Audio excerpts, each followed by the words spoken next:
한 청년이 있었습니다. 심성이 참 착했습니다. 그런데 늘 남에게 이용만 당하다 보니까 결국 마음에 병이 생기게 되고 결국은 이제 조울증이라고 하는 이제 병에 걸리게 되었습니다. 결국 심각해져서 정신병원에 입원을 하게 되었고 가끔 상태가 좋아지면 퇴원도 하고 그런데 퇴원을 하고 난 다음에는 또 술을 의지하다 보니까 알코올 중독까지 생기게 되었습니다. 이런 참 안타까운 상태에 있었는데 한 청년이 한 친구가 찾아왔습니다. 그리고 성경을 건네주고 예수님을 믿어보라고 했습니다. 그래서 청년이 성경을 읽게 되었습니다. 그런데 예수님의 말씀과 능력이 믿어졌습니다. 예수님의 죽으심과 부활이 진짜로 믿어졌습니다. 그러는 가운데 이 청년이 치료가 되었습니다. 조울증은 치료율이 완치율이 1%라고 합니다. 그런데 청년이 완치되었습니다. 그리고 10년 동안 지금도 아무 탈 없이 살고 있다는 그런 이야기를 김장환 목사님의 설교집 큐티집에 나오는 그 예화에서 제가 보았습니다. 여러분, 우리의 삶이 온전히 회복되기를 원하십니까? 치유되기를 원하십니까? 하나님의 말씀에 순종할 때 놀라운 일들이 우리에게 일어나기를 축복합니다. 오늘은 삼위일체주일입니다. 약간 생소하시죠? 삼위일체주일. 우리가 믿는 이 하나님은 삼위일체로 계시는 하나님이신데 이 하나님이 어떤 분인가 우리가 함께 말씀을 통해서 우리가 함께 알기를 원합니다. 다 같이 읽겠습니다. 시작. 다 보시고 다 아십니다. 아멘. 15절 보십시오. 자기의 계획을 여호와께 깊이 숨기려 하는 자들은 화 있을진저 그들의 일을 어두운 데서 행하며 이르기를 누가 우리를 보랴 누가 우리를 알랴 하니.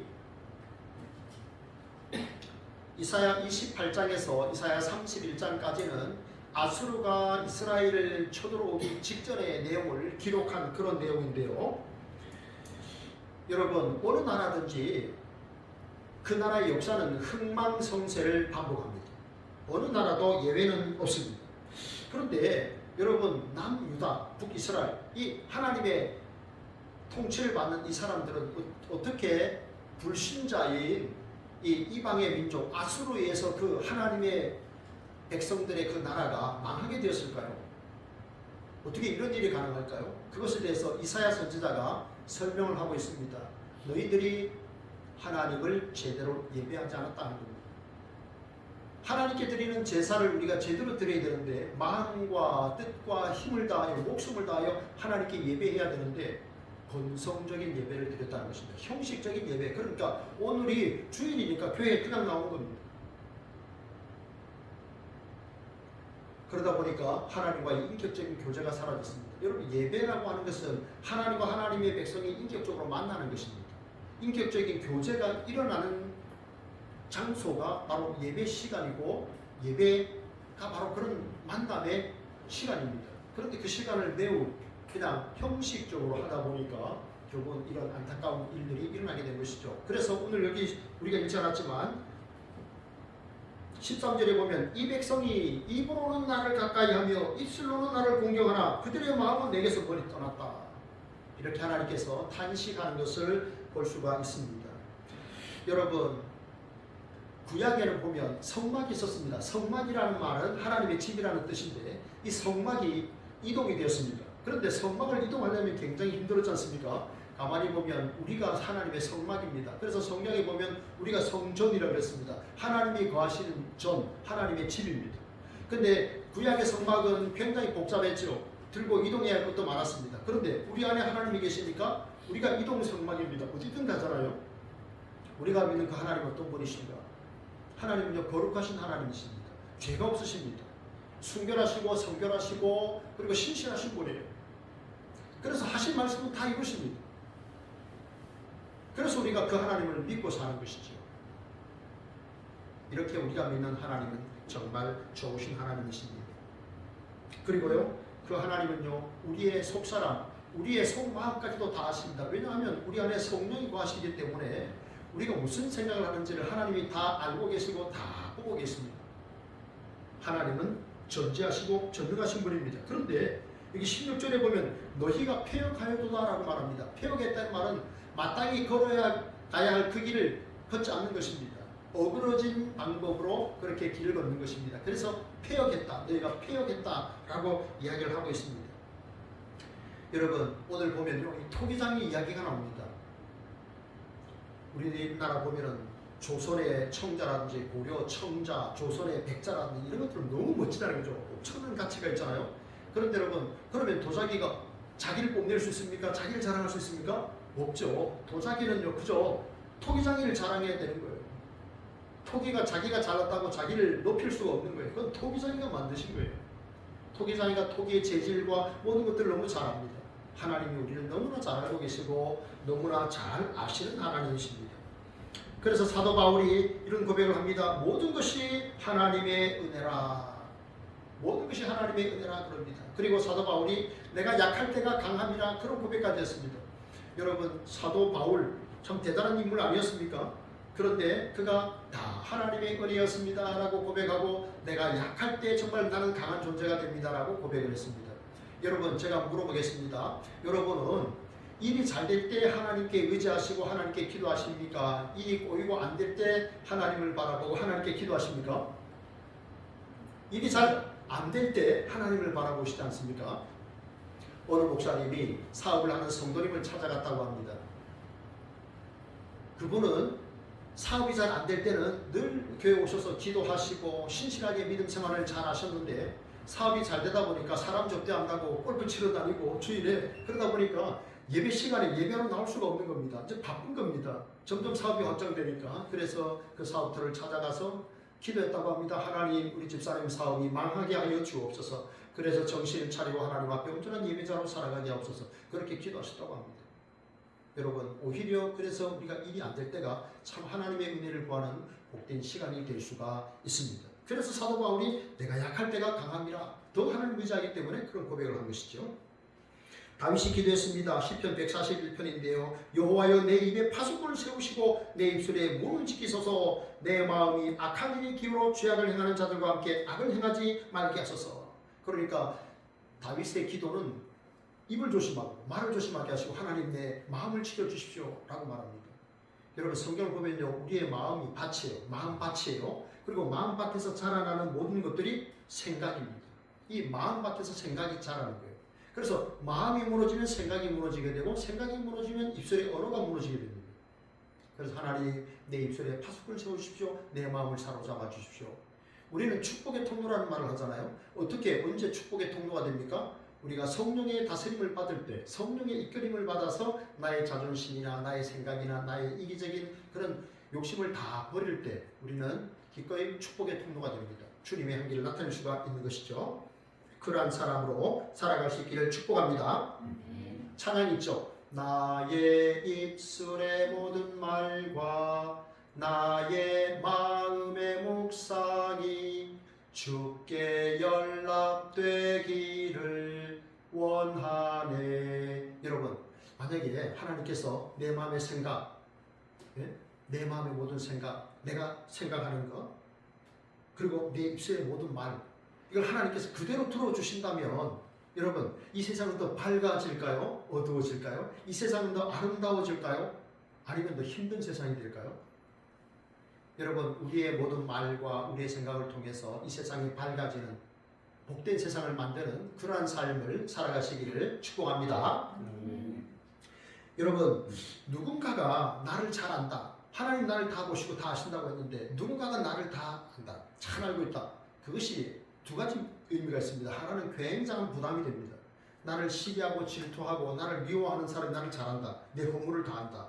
굉장한 부담이 됩니다. 그죠? 그런데 나를 너무너무 사랑하셔서 나를 위해서 목숨까지 내어주신 그분이 나를 돕기 위해서 성령을 보내신 그분이 나를 너무너무 잘 알고 계시고 다 보고 계신다. 그러면 얼마나 위로가 되겠습니까? 그래 사람들은 몰라줘도 우리 목사님 내 수고를 몰라줘도 하나님은 다 아시지 그렇지 않겠습니까? 그죠? 네, 우리 하나님께서 다 보시고 다 알고 계십니다. 마태복음 10장 30절에 보면요 이렇게 말씀합니다. 너희에게는 머리털까지 다 세신 바 되었나니 두려워하지 말라. 머리털까지 다 세신대. 제가 며칠 전에요 우리 포국에 어떤 목사님을 만났는데 환갑이 지나셨는데 머리가 아주 많고 머리가 아주 막 그냥 숱이 하나도 안 빠진 것 같아요. 엄청났어요. 그래서 제가 목사님 이거 머리 진짜입니까 하고 머리를 한번 잡았던 기억이 나는데 하나님께서 머리털을 다 세신다. 여러분 혹시 사랑하는 가족들, 사랑하는 자녀들 머리털 처음부터 끝까지 다 세우신 적 있습니까? 없으시죠? 머리털이요 20만에서 30만 개 된다 그래요. 이 우리 머리털의 숫자가. 근데 하나님이 머리털까지 다 세신바 되었나니 그러므로 염려하지 말라. 하나님 우리 너무너무 잘 아시잖아요. 그죠?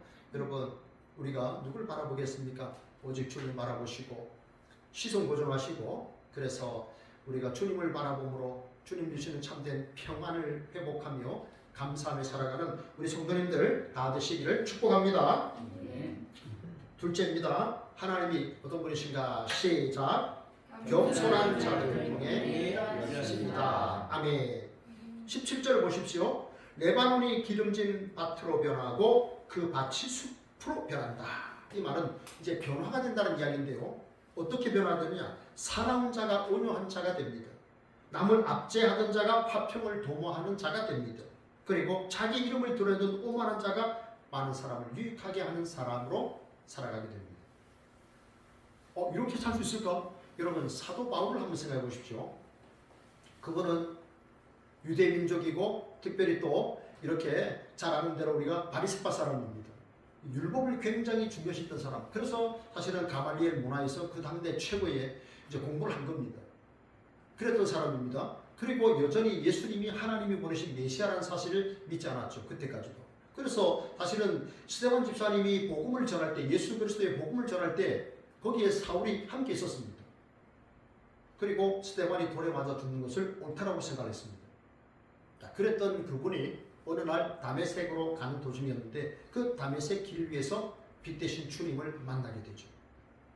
주여 니시니까 나는 네가 박해하는 예수라.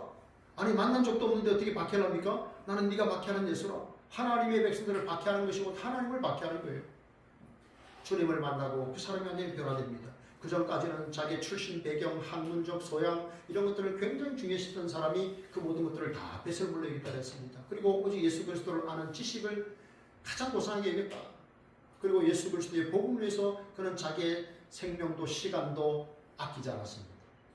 남을 박해하던 자가 남을 축복하던 그런 사람 되었습니다. 그래서 사도 바울을 통해서 많은 이들이 복음을 듣고 영원한 생명을 얻었습니다. 이런 일이 가능하다는 것을 이사야서에서 말씀을 하고 있는 것이죠. 그리고 18절을 보십시오. 18절에 보면 변화와 회복의 역사가 일어나고 있는데요. 언제 일어나는가? 18절을 보십시오. 그날에라고 했습니다. 그날에 어떤 일이 일어나냐면 못 듣는 사람이 책의 말을 듣고 어둡고 캄캄한 데서 맹인의 눈이 볼 것이라.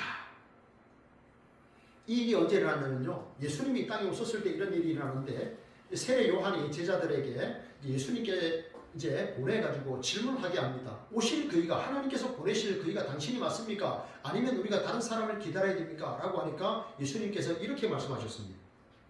맹인이 보고 마태복음 11장에 나오는 내용인데요.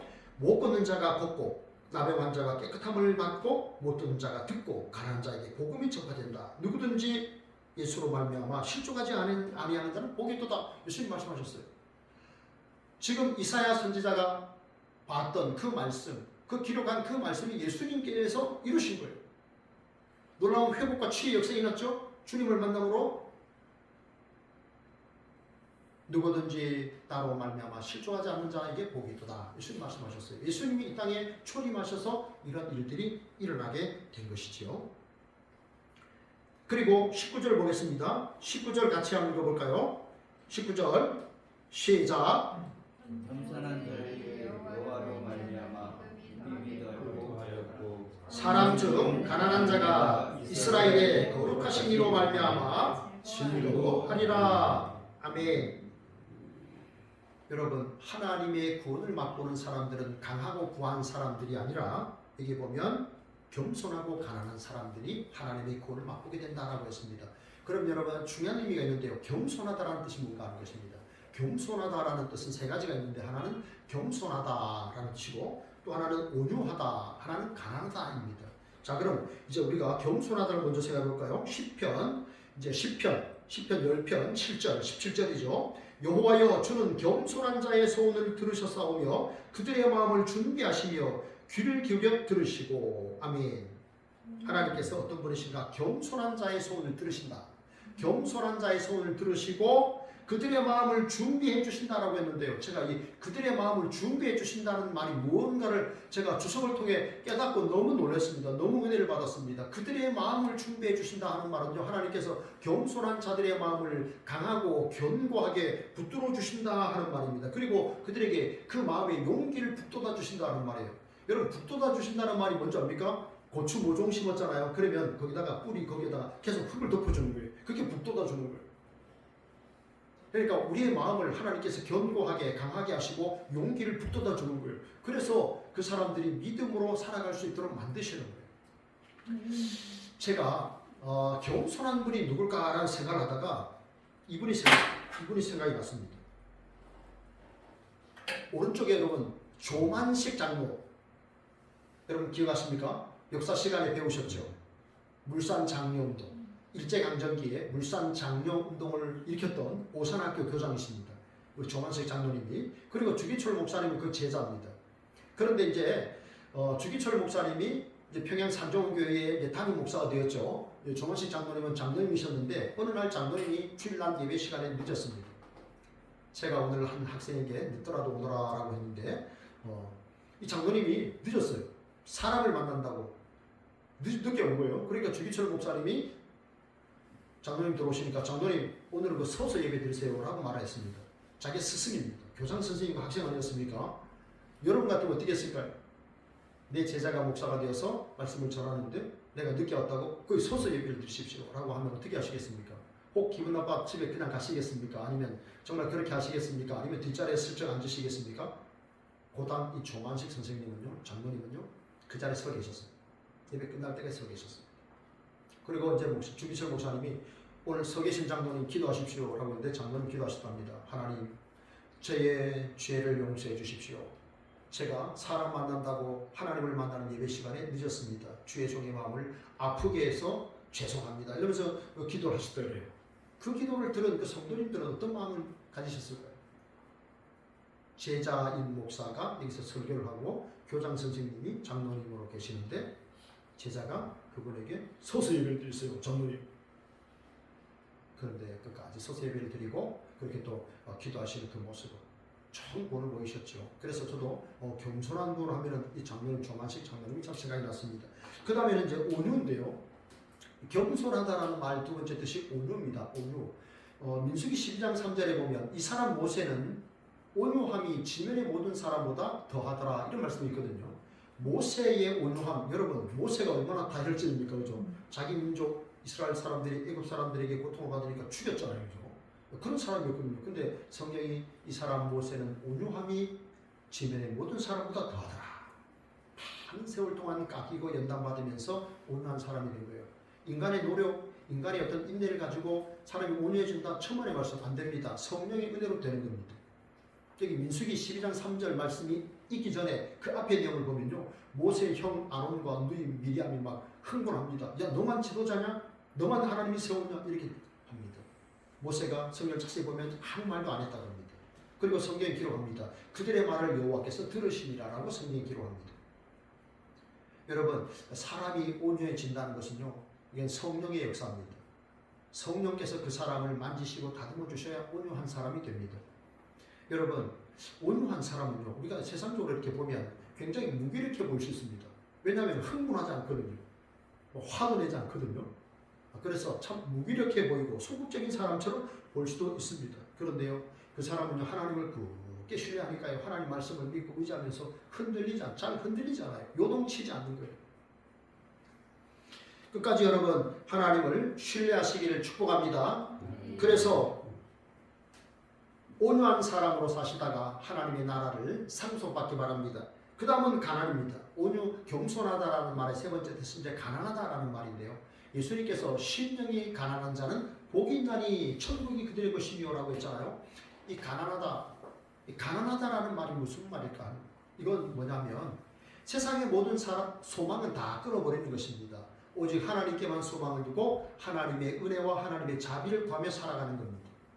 권력자, 어떤 그런 힘 있는 사람, 정치인, 거기에 줄을 대고 거기에 목말라 하는 것이 아니라 하나님, 그분들은 하나님께서 코를 막으시면 호흡이 끊어져 죽을 사람입니다. 하나님 전능하신 하나님만 내가 의지합니다. 하나님께만 소망을 둡니다. 그렇게 살아가는 사람이에요. 이게 심령이 가난한 사람이에요. 성경에 보면은 여러분 가난한 사람 하면 누가 떠오릅니까? 저는요 거지 나사로가 떠오릅니다. 그런데 성경을 자세히 보세요. 그 사람 거지인데 성경에 이름이 있어요. 그런데 그 사람이 한 푼 줍쇼 하고 그 부잣집 앞에서 살았잖아요. 그죠? 헌대를 이렇게 막 이렇게 긁으면서 한 푼 줍쇼 하고 살다가 어느 날 병들어 그냥 가난 가운데 죽은 거예요. 그런데 성경에 보면 부자 이름은 없는데 거지는 나사로라는 이름이 있어요. 그 사람은 천국 간 거예요. 그 사람은 의지할 만한 사람도 없었고 권력도 없었고 먹을 것도 없었고 재산도 없었어요. 근데 하나님을 믿는 믿음이 끝까지 있었어요. 그래서 천국에 아브라함 품에 안긴 거예요. 주님 나라에 간 거예요. 여러분, 우리가 이 땅에 사는 동안에 여러분 천국의 맛을 지금 느끼고 있습니까? 목사님, 천국의 맛은 천국에 가야 느끼는 거 아닙니까? 그럴 수 있잖아요, 그죠? 근데 천국의 맛을 우리가 이 땅에서도 느낄 수 있어요. 왜냐하면은 천국은 누가 주인공입니까? 누가 다스립니까? 하나님이 다스리는 거예요. 그러면 내가 하나님의 통치를 내가 받는 거예요. 하나님의 인도를 받는 거예요. 주님과 사귀고 교제하는 거예요. 그 기쁨이 있는 거예요. 그러면 천국의 맛을 느끼는 겁니다. 여러분, 성경을 읽고 그 말씀에 순종하는 것이 내 삶의 능력이다. 여러분 확실하십니까? 여러분 성경 읽을 때 막 주님을 생각할 때 막 기쁨이 있고 감사 있고 막 눈물이 막 이렇게 흐릅니까? 그것이 있기를 원합니다. 주님을 생각할 때 기쁨이 있고 감격이 있고 감사가 있기를 원합니다. 여러분, 하나님은 전능자시지만 우리는 피조물입니다. 겸손할 수밖에 없습니다. 하나님 앞에 끝까지 주의 은혜를 구하고 겸손하셔서 아름다운 하나님의 동역자로 끝까지 쓰임받기를 축복합니다. 마지막 셋째입니다. 셋째, 하나님은 어떤 분이시죠? 셋째, 시작. 결국 자기 백성을 회복시키십니다. 22절부터 24절까지는 회복이 나오는데 어떻게 회복시키는가? 야곱이 이제는 부끄러워하지 않아야겠고 얼굴이 창백해지지 아니할 것이다. 하나님께서 심판하시는 그때에 악인에게는 심판의 날이지만 하나님의 백성들에게는 그 심판의 날이 회복이 시작되는 날입니다. 완전히 극과 극입니다. 더 이상 신앙 때문에 부끄러워할 일도 없고 손해볼 일도 없고 창피를 당할 일도 없고 그렇습니다. 치욕을 당하지도 않습니다.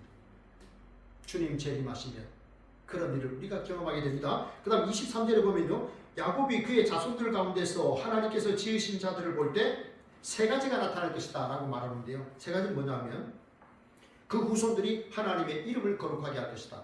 그리고 하나님을 거룩하게 할 것이다. 그리고 하나님을 경배하게 될 것이다. 그런 현상이 나타날 것이다 라는 말이에요. 여러분, 이스라엘은 야곱이 그 이름이 변하여 이스라엘이 된 거 아시죠? 이스라엘 백성들은 하나님을 섬기는 사람들 아닙니까? 그런데 우상, 이방신 섬기다가 나라가 망했잖아요. 하나님을 섬겨야 되는데 버리고 다 보니까 나라가 망하는 이런 아픔의 역사가 슬프게 있었던 것이죠. 그런데 여러분, 그들이 다시 하나님을 경배합니다. 어떻게? 포로에서 귀환할 때 스룹바벨을 통해서 1차적으로 포로 귀환이 되고 그들이 다시 예루살렘 성전, 성벽을 재건하면서 하나님을 경배하게 됩니다. 그런데 궁극적으로는 예수님 오시고 성령이 오셨을 때 이제 불신자들이 하나님을 믿게 되고 하나님께 경배하는 그런 일들이 있게 될 것을 예언하는 말씀입니다. 여러분 생각해 보십시오. 제가 이스라엘에 갈 때 95년도에 갈 때요, 제가 한 10시간 정도 한국에서 논스톱으로 이스라엘에 간 적이 있습니다. 우리나라랑 그 나라는요 완전히 이렇게 봅니다. 우리는 유대 민족이 아닙니다. 민족도 다릅니다.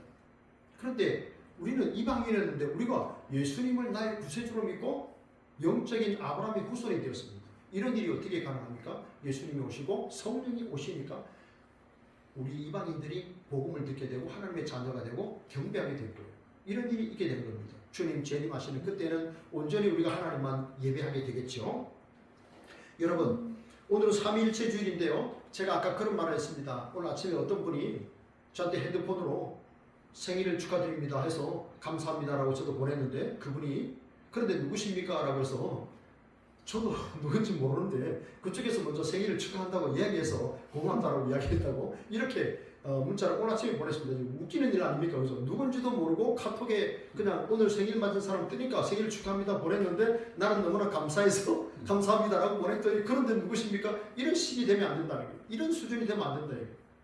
삼위일체 하나님 어떤 분이십니까? 성부와 성자와 성령에 대해서 우리가 말해줄 수 있어야 됩니다. 근데 하나님, 내가 믿는 하나님 누구지? 이래서는 안 된다 하는 겁니다. 여러분, 피조물이 하나님을 떠나 살 수 있을까요? 창조주 하나님이 우리는 피조물인데 우리가 그분을 떠나서 구세주 예수 그리스도의 그분의 은혜 없이 구원받을 수 있을까요? 성령의 은혜 없이 구원받을 수 있을까요? 전혀 되지 않습니다. 그렇기 때문에 우리가 하나님을 더 힘써서 알아야 됩니다. 주님을 모르면 영생도 없습니다. 진리를 모르는 겁니다. 우리가 많은 것을 배우지 못해도 주님을 배우면, 주님을 알면 내가 영생을 얻습니다. 진리를 내가 경험하면서 사는 거예요. 그 사람이 복된 사람입니다. 여러분, 제가 지금 저 은하계 우리 천체를 한번 사진으로 가져왔는데요. 중심에 태양이 있습니다. 태양 중심으로 수성, 금성, 지구, 목성, 토성, 화성 이렇게 있잖아요, 그죠? 자, 그런데 태양을 중심으로 해서 저 이제 행성들이 돌아가는데 우리가 사는 이 지구가 우주 공간에 떠 있는 이 동그란 이 행성이라는 게 너무 신기하지 않습니까, 그죠? 자, 그런데 지구가 태양을 중심으로 자전과 공전을 하는데요. 자전하는 속도가 시속 몇 킬로인지 아십니까? 혹시 아시는 분 계십니까? 우리 대한민국 사람들은요, 시속 1300km로 지금 지구라는 행성이 자전하고 있는 겁니다. 시속 1300km로 자전하고 있습니다. 엄청나게 빠른 속도죠. 제 차는 100km인데요. 1300km로 자전하고 있습니다. 그리고 태양을 중심으로 공전을 하고 있는데 공전하는 속도가 107,000km입니다. 설교 준비하면서 외웠습니다. 지구가 태양을 중심으로 공전하는 속도 한 바퀴 도는데 365일 걸리잖아요. 이 공전하는 속도가 107,000km입니다. 시속 107,000km. 근데 우리는 아무도 멀미하지 않잖아요. 아무도 이 지구가 돌아가는 이 시끄러운 소리를 아무도 못 듣잖아요. 그런 이건이 아닙니까? 하나님이 눈에 보이도록 우리에게 저런 은혜를 주신 거예요. 과학이 발달할수록 이 뭔가 설계하신 분이 계시는구나를 깨닫는 거예요. 그런데 저걸 어떤 분은 끝까지 우연이라고 말합니다. 저절로 되었다라고 말합니다. 어리석은 분이 하나님이 없다라고 말하는 사람이 시편에 보면 가장 어리석은 사람이에요. 하나님이 교회 가셨기 때문에 충돌하지 않고 오묘하게 질서를 이루어갑니다. 너무 놀랍지 않습니까? 그 하나님의 그 은혜를 우리가 경험해야 됩니다. 여러분, 사도 바울은요, 예수님 믿지 않다가 예수님을 믿고 그런 변화되었습니다. 나의 나 된 것은 오직 하나님의 은혜입니다. 내 안에 사는 것은 그리스도가 사십니다. 그래서 먹든지 마시든지 다 하나님의 영광을 위해서 살겠습니다. 그렇게 고백하잖아요, 그죠?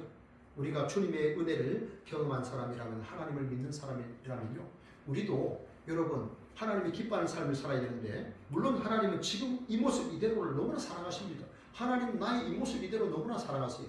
그런데 이 모습 이대로 그대로 정체되어 있기를 원하지는 않습니다. 그래서 우리는 어떻게 합니까? 하나님이 궁극적으로 주님 재림하실 때 우리는 온전히 변화되죠.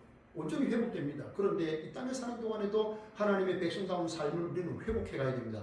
그걸 할 수 있도록 성령이 오신 거예요. 성령이 우리를 돕기 위해서 성령이 찾아오신 겁니다. 여러분, 이런 광고 들어보셨습니까? 내가 사는 곳이 나를 말해준다. 내가 사는 곳이, 당신이 사는 곳이 당신을 말해줍니다. 여러분, 그런 선전 기억나십니까? 그렇죠. 어떤 아파트 선전입니다. 당신이 사는 집이 당신을 말해줍니다. 엄청 좋은 아파트를 쫙 광고하면서 그랬습니다. 당신이 사는 집이 당신을 말해준다. 여러분, 천만에요. 속지 마시기 바랍니다. 우리가 사는 집이 나를 말해주지 않습니다. 그럼 무엇이 나를 말해줍니까? 내가 생각하는 것이 나를 말해줍니다. 내가 생각하는 것이 곧 납니다. 내가 사랑하는 것이 곧 납니다. 그게 납니다. 내가 사는 집이, 내가 타는 차가 나를 말해주는 것이 아니라 내가 생각하는 그것이 나를 말해주고 내가 사랑하는 그것이 나를 말해줍니다. 그렇다면 혹시 내 생각이나 혹시 내가 사랑하는 것 속에서 죄악된 것은 없습니까? 제가 설교 준비를 하다가 유행가 가사가 생각이 났습니다. 이런 겁니다. 사랑해선 안 될 사람을 사랑하는 죄이라서. 너무너무 명쾌하게 죄를 잘 정의했습니다. 사랑해서는 안 될 사람을 사랑하는 것, 그게 죄입니다. 맞습니다. 왜 남의 남편을 사랑합니까? 왜 남의 아내를 사랑합니까? 사랑해서는 안 될 사람을 사랑하는, 그게 죄입니다. 그 다음에 또 가면 이런 말이 있죠. 미워해선 안 될 사람을 미워하는 죄. 그렇죠. 미워해서는 안 될 사람을 미워하는, 그게 또 죄입니다. 참 정의를 잘 하셨어요. 그렇죠. 여러분, 우리의 생각 속에, 혹 우리가 사랑하는 것 속에 혹시 하나님께서 기뻐하지 않는, 불편해 하시는 것이 있다면 여러분 과감히 배설물처럼 미련도 없이 다 내다 버리시기 바랍니다. 말씀을 맺겠습니다. 우리는 선한 일을 위해 하나님의 영광을 위해 칭을 받았습니다. 끝까지 하나님 앞에 겸손한 자 되시고 또 이 땅에서 성령의 충만함을 받으셔서 하나님 기뻐하는 성숙한 그리스도인으로 이 땅을 살아가는 저와 여러분 다 되기를 진심으로 바랍니다. 아멘. 우리 함께 찬양하겠습니다. 우리 선다사모님 나오셔서 그날 우리 찬양하고 우리 함께 통성으로 기도하겠습니다. 제가 우리 용기총이에요. 우리 부부 우리 찬양단인데 저 찬양을 보고 얼마나 은혜 받은지 몰라요. 그날 찬양합니다.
그날 우리는 승리의 노래를 부를 것입니다. 그날까지 하나님 성령 충만받아 성숙한 하나님의 사람으로 살아가게 하옵소서 기도합니다.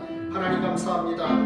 우리가 그날 주님의 재림의 때를 소망하며 이 땅에서 예수 그리스도의 신부로 시간 되신 주님을 맞이할 준비를 하며 삽니다. 하나님 아버지, 하나님의 백성으로 살아가는 도로 하나님께서 성령을 보내주시는 감사합니다. 성령의 충만함을 사모하고 성령의 충만함을 받아 이 땅에서 하나님의 백성다운 삶을 살아가는 죄를 되게 하여 주셨기를 원합니다. 하나님 아버지, 우리의 마음과 생각까지도 다 사로잡아 주셔서 하나님께 온전히 영광이 되는 그런 삶을 살아가는 죄를 되게 하시고 하나님 아버지 겸손하여서 하나님의 신실한 동역자로 끝까지 아름답게 그 사명을 감당하며 살아가는 죄를 될 수 있도록 인도하여 주옵소서.